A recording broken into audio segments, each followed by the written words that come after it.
शिवाय। ओम नमः शिवाय। महादेव, दैत्य शकुनी के पुत्र ब्रुक की तपस्या पूर्ण होने जा रही है। अब उसे वरदान देने का समय आ गया है। ओम नमः शिवाय। तपस्या तो सभी करते हैं, किंतु केवल अपने स्वार्थ के। कोई भी ईश्वर को प्राप्त करने के लिए तपस्या नहीं करता।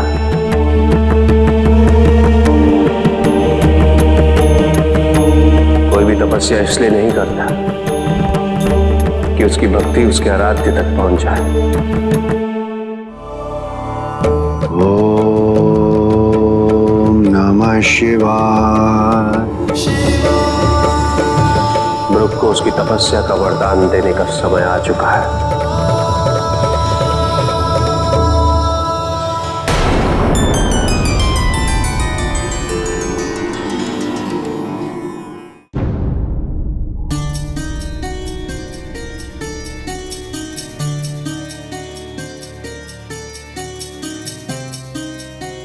अरे, आप लोग मेरी ओर इस तरह क्यों देख रहे हैं? हैं? देवराज, हम सभी ये देखकर आश्चर्यचकित हैं कि ये दुष्कृत्य करने के पश्चात भी आप हमारे समक्ष हैं और जीवित हैं। क्या महादेव और माता पार्वती ने आपको क्षमा कर दिया?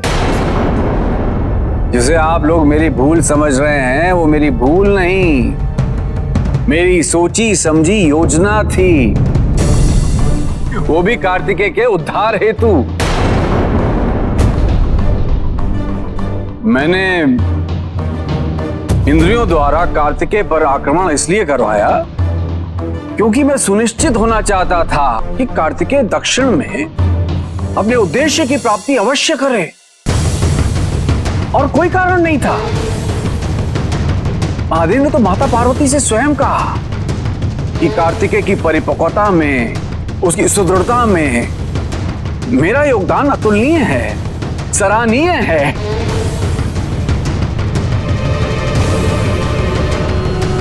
महादेव मेरी प्रशंसा कर रहे थे। हाँ, इसीलिए तो महादेव की कृपा दृष्टि बनी हुई है मेरे ऊपर।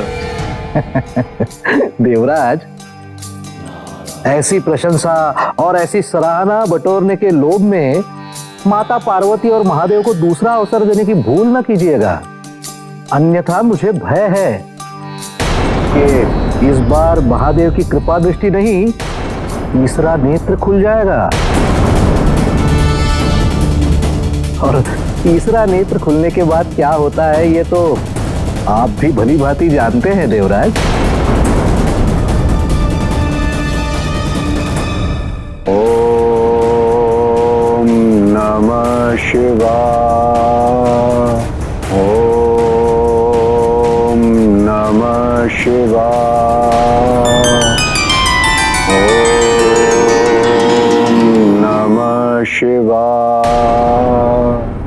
ओम नमः शिवाय। ब्रुक,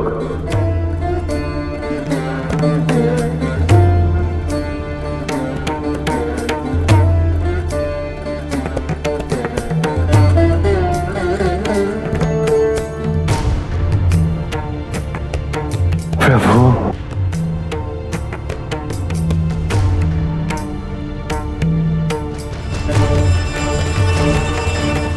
साष्टांग नमन करता हूं महादेव।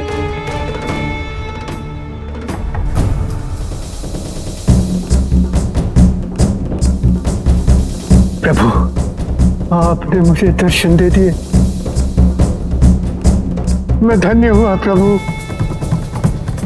सत्य कहूं तो अब भी मेरे नेत्रों को विश्वास नहीं है। आपने प्रसन्न होकर मुझे दर्शन दिए प्रभु। महादेव, मेरे पिता सदैव मुझसे कहते आए हैं, ब्रुक, तुम मूर्ख हो, मंदबुद्धि हो, जीवन में तुम्हें कभी भी सफलता प्राप्त नहीं होगी। महादेव, आज आपकी तपस्या में सफलता प्राप्त करके मैंने अपने पिता को झूठा सिद्ध किया है। आपने मुझे दर्शन दिए, मैं धन्य हुआ प्रभु, मैं धन्य हुआ।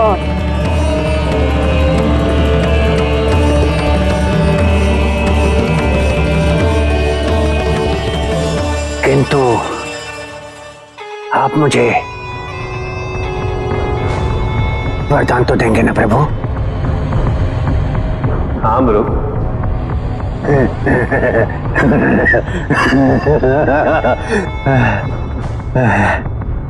क्या मांगू,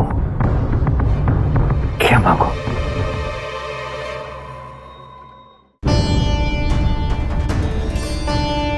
देवर्षि,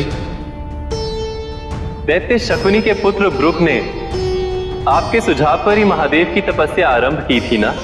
जी प्रभु, निसंदेह मंदबुद्धि है वो, जीवन में कुछ करने की प्रबल इच्छा थी, मुझसे मार्गदर्शन मांगा तो मैंने महादेव की तपस्या कर वरदान प्राप्त करने का सुझाव दे दिया।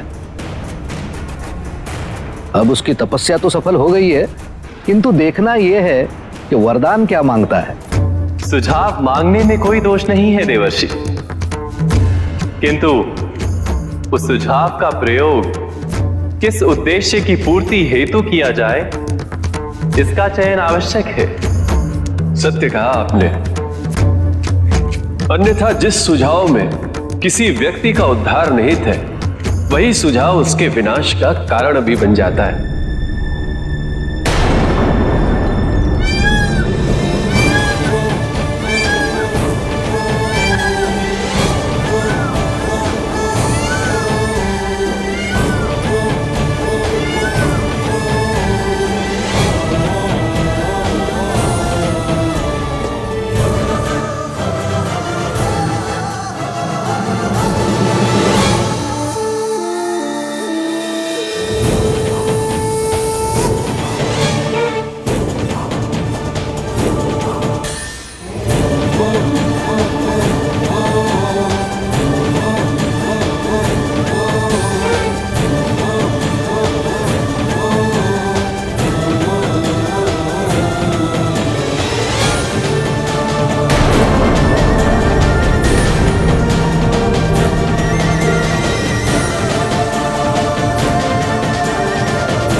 सेनापति कार्तिकेय की, सेनापति कार्तिकेय की। दक्षिण राज्य में आपका स्वागत है कार्तिकेय। ये भूमि आप जैसे योद्धा के लिए कब से प्रतीक्षा कर रही थी। हमें प्रसन्नता है कि अब हमारे संरक्षक का आगमन हो गया है। आप सभी ने इतने प्रेम पूर्वक मेरा स्वागत किया, मुझे इतना सम्मान दिया, इसलिए मैं सदैव आप सभी का आभारी रहूंगा।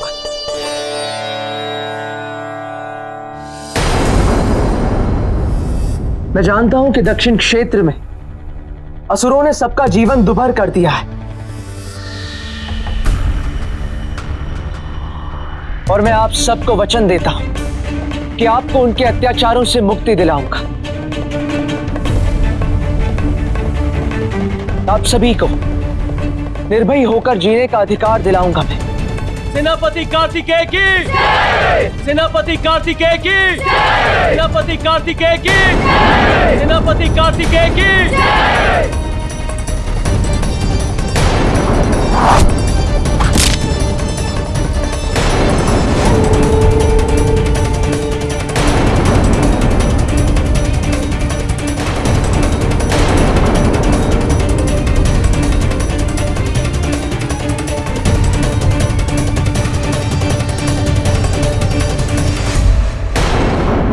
हमें क्षमा कर दीजिए। जाओ और बता दो अपने स्वामी त्रिपाद को कि सेनापति कार्तिकेय का आगमन हो चुका है और अब मेरे आगमन का कारण त्रिपाद का वध बनता है या उसका हृदय परिवर्तन, इसका निर्णय उसे स्वयं करना है।